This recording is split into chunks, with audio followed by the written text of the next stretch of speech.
नमस्कार। आज की ऑनलाइन वीडियो में आप सभी का स्वागत है। मैं doctor Annu Mathur, associate professor, Indian music, SMM government girls college Bhilwara. आज का हमारा टॉपिक है बंशी यानी बांसुरी, अर्थात बुद्धिजन बांस से निर्मित और रंध्र तथा छेद युक्त वाद्यों को सुशीर वाद्य जाने जाते हैं। वेणु के स्वर तथा ग्राम आदि में होने वाली विधियां वीणा के समान हैं। वंशी वाद्य फूंक से बजने वाले वाद्यों में से एक प्रमुख वाद्य है। सुशीर वाद्य दो प्रकार के होते हैं, श्वास द्वारा फूंक देने वाले वाद्य और धमनी द्वारा हवा देकर बजाए जाने वाले वाद्य। भारतीय संगीत संस्कृति में वंशी वादन की परंपरा प्राचीन समय से ही रही है। रामायण काल में संभवतः इसकी बनावट इत्यादि और कुछ और प्रगति हुई हो। रामायण काल में वेणु के एक से अधिक प्रकार होने के प्रमाण भी पाए जाते हैं। सुंदरकांड में वंश शब्द भी आया है जो वेणु का पर्याय है। वंशी के अतिरिक्त तुरही भी एक बहुत प्राचीन फूंक का वाद्य है। इसका वादन विशेषकर युद्ध तथा रण के समय किया जाता था। शारंगदेव के अनुसार वंशी वेणु और मुरली जो फूंक कर बजाए जाते हैं उनके सुशीर वाद्य कहते हैं। वंशी के विषय में शारंगदेव ने कहा है कि वंश बांस खादिर खैर चंदन लाल चंदन लोहे कांसे चांदी या सोने का वर्ता नुकार गोल सीधा चिकना गांठ फटेपन और छेद आदि से रहित, अंदर से खोखला और चारों ओर से सम आकृति वाला होना चाहिए। गान के अनुसरण में वंशी की प्रधानता इस बात से भी जानी जाती है कि ये वंशी 15 प्रकार की होती है। भरत ने वंशी को सुशीर वाद्यों ने अंग और प्रमुख वाद्यों में स्थान दिया है। वंशी का उद्गम एवं विकास एवं व्यवहार। ऋग्वेद में नाली या नाड़ी नामक वाद्य का उल्लेख मिलता है। इनको वंशी वाद्य का प्राचीन स्वरूप माना जाता है। ऋग्वेद के अनुसार इस वाद्य का निर्माण नरसल से किया जाता था। कालांतर में इस वाद्य का निर्माण बांस से होने लगा। मुरली मनोहर भगवान श्री कृष्ण के साथ वंशी का संबंध कई ग्रंथों में देखा जा सकता है। पुराणों में न केवल वंशी अपितु मुरली और वेणु आदि का विभिन्न प्रसंगों में वर्णन पाया जाता है। सामगान की परंपरा में सामगान के अध्ययन में वेणु वंशी या मुरली का विशिष्ट स्थान है। महाकवि कालिदास ने कुमार संभव में वंशी का जन्म संबंधी एक सुंदर कल्पना की है।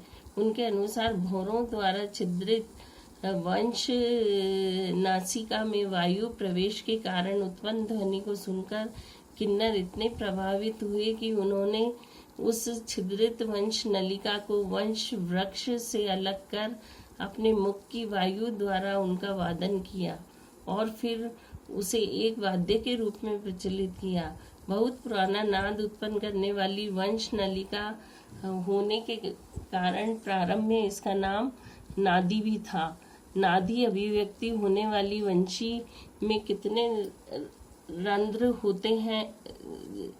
होते थे उसका उल्लेख कहीं प्राप्त नहीं होता, किंतु यह निश्चय पूर्वक कहा जा सकता है कि जब से सामगान का प्रारंभ हुआ, सप्त स्वरों का विकास हुआ, तभी से ऐसी वंशी बन चुकी थी। जिस सप्तक में प्रयुक्त होने वाले सभी स्वर उत्पन्न होते थे, सामगान की संगति में वेणु तथा वीणा आवश्यक वाद्य थे।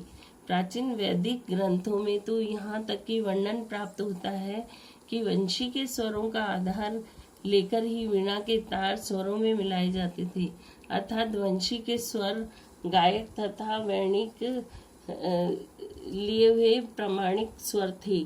नारदीय शिक्षा में वंशी के महत्व का वर्णन इस प्रकार किया जाता है।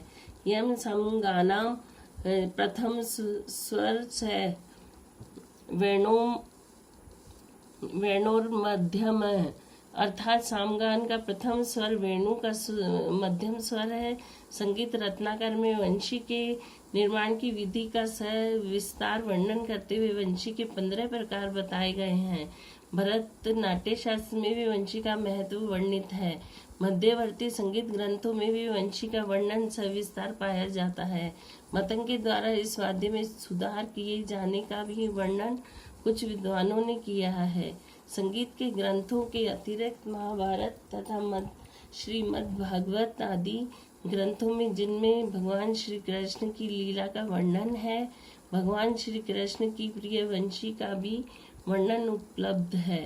भगवान श्री कृष्ण की लीलाओं का वर्णन करने वाला कोई कवि ऐसा नहीं जिसने वंशी के कोमल, रसीले तथा मनोमुग्धकारी स्वरों और उनके प्रभाव का वर्णन न किया हो। इसमें कवि बिहारी ने हरे बांस की वंशी की कल्पना की है। भारतीय संगीत में उन सभी ग्रंथों में जिनमें वाद्याध्याय हैं, वंशी तथा उसके कुछ अन्य प्रकारों का भी वर्णन अवश्य प्राप्त होता है। वादन विधि। वंशी में द्विश्रुतिक, त्रिश्रुतिक तथा चतुश्रुतिक स्वरों के वादन के लिए महर्षि भरत तथा आचार्य शारंगदेव आदि ने विधान बताया है। संपूर्ण छिद्र खोलने पर चतुश्रुतिक स्वर उत्पन्न होता है। छिद्र पर स्थित उंगली को कंपाने से त्रिश्रुतिक तथा आधा छिद्र खोलकर बजाने से श्रुतिक स्वर उत्पन्न होता है। भरत के अनुसार अर्ध उंगली स्वर द्विश्रुतिक होता है। उन्होंने काकली और अंतर स्वर को साधारण स्वर कहा है तथा गांधार और निषाद को अर्ध उंगली स्वर माना है। षडज, मध्यम और पंचम उक्त व्यक्त उंगली स्वर, ऋषभ और धैवत स्वर कंपमान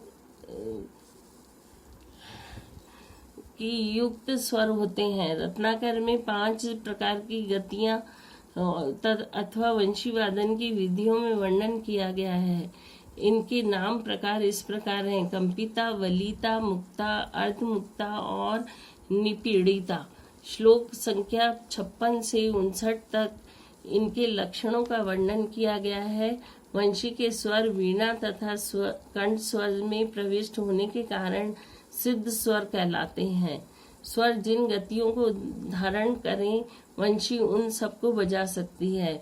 वेणु का स्वर बीच में न टूटने वाला वर्ण तथा अलंकार से युक्त, मंद्र, ललित और मधुरता से पूर्ण होना चाहिए। वंशी धारण करना। अभी तक वर्णित सभी वंशियां आड़ी वंशियां हैं, जिनके पकड़ने के लिए 2 विधान पाए जाते हैं। कुछ विद्वान बाएं हाथ को नीचे तथा दाएं हाथ को ऊपर रखने का नियम बताते हैं तथा कुछ उसका उल्टा।